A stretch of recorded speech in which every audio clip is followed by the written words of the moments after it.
So, how does our negative self-image affect what goes wrong in our relationships? Um, it's sort of like what I said earlier. The negative, it's a funny thing about a negative self-image because everybody thinks that they want love and they think that they want to be loved and they want to be, someone to look at them and adore them. But it's amazing how intolerant we are of that because that goes in direct, if that is directly opposite of how we view ourselves, then there's a conflict.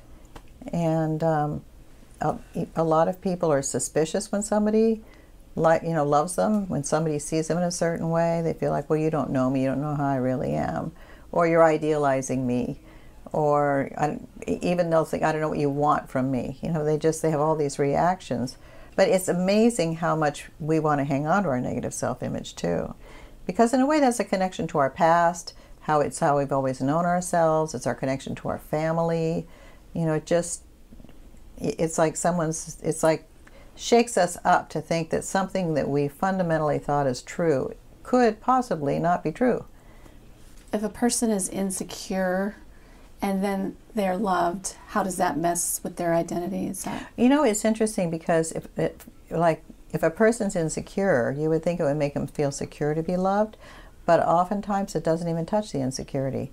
And they act in ways that they act jealous, they act possessive, they're demanding, and that's inappropriate to how they're being treated. That they're being loved and treated sensitively and offered security, but if that doesn't, they still maintain their negative self-image they're still insecure. It doesn't touch the security.